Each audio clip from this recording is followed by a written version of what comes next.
الدنيا تدري عبود يعني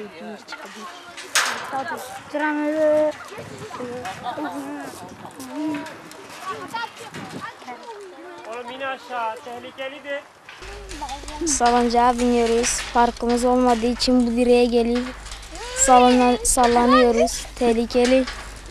Tehlikeli olduğunu biliyorsunuz değil mi? Evet. Ama parkımız yok. Arabalar gelip gidiyor. Oynayacak yerimiz yok. Biz de bu direğe gelip oynuyoruz. Direğin ne olduğunu biliyor musun Leyla? Evet, elektrik direği. Elektrik direği. Elektrik direği. Park. Parkımız yok. Bir park.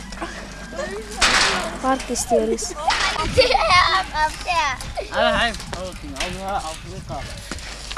Haydi zaman ne tür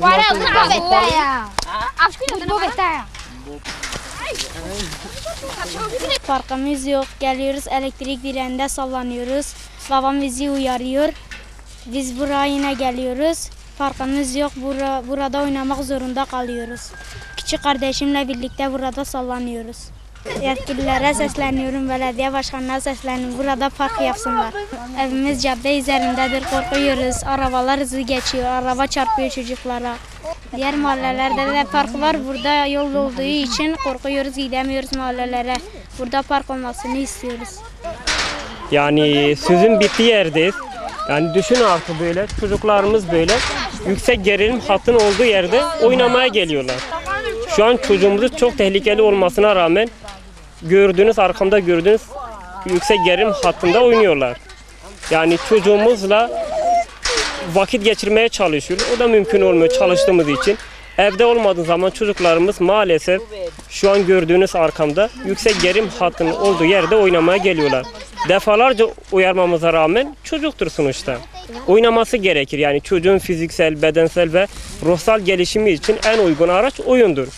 Oyunu bir yerde bulur. Ya evde ya da dışarıda.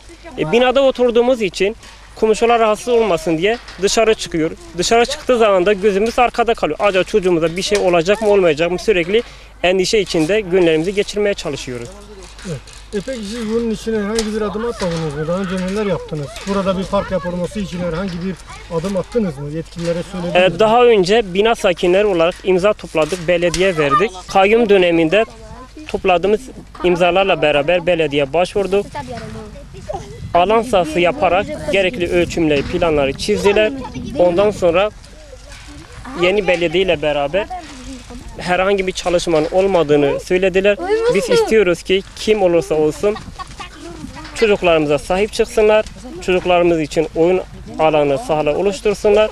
Yetkililere sesleniyoruz. Bu çocuklar hepimizin, yani birisinin ayağına diken bile batması hepimizi ötecektir. Çünkü çocukların oynadığı oyun yeri çok tehlikeli.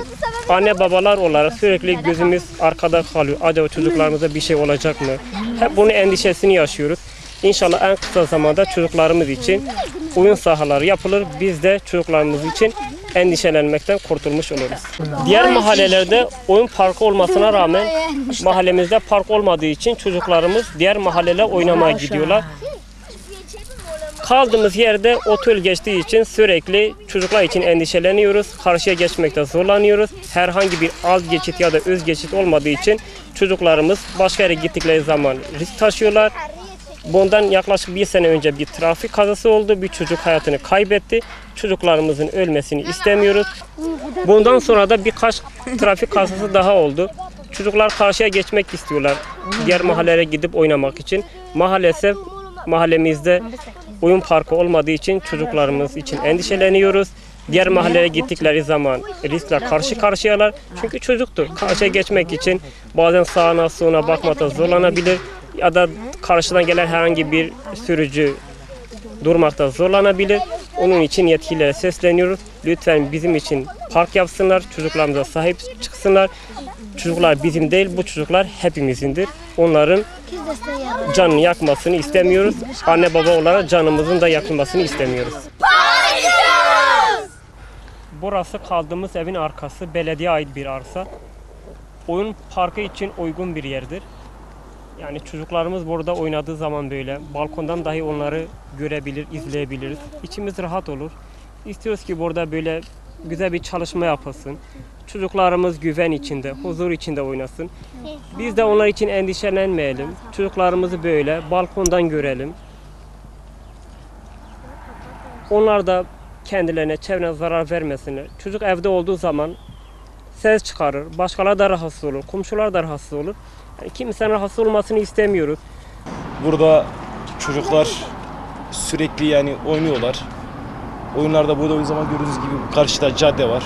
Topların caddeye çıkması her an kazaya neden olabilir. Bundan 5-6 ay önce zaten burada bir trafik kazası oldu. Bir çocuk öldü, vefat etti. Arka tarafta da aynı şekilde oynasalar orada elektrik direkleri var. Orada tehlike arz ediyor. Yetkililerden tek ricamız burada çocuklar için güzel bir park yapmaları. Evin ön tarafında oynasalar araba çarpma tehlikesi, arka tarafında oynasalar elektrik çarpma tehlikesi var. Çocuklar da aileler de ne yapacaklarını şaşırdılar. Çocukları nereye bıraksınlar bunlar? Yetkililerden tek ricam buraya uygun bir çocuk parkının yapılmasıdır. Mesela bazı mahallelerde 2'şer, 3'er tane park yapılmış. Burada bir mahalle var, bir sürü çocuk var ve hiçbir park yapılmamış. Bir park yapmaları da fazla değil yani. Yetkililer tek şey bir park yapmalarını rica ediyorum. Mesela görün burada ana cadde. Burada çocukların kesinlikle oynama şansları yok. Her an araba çarpabilir. Kesinlikle yani burada bir park yapmalarını istiyoruz.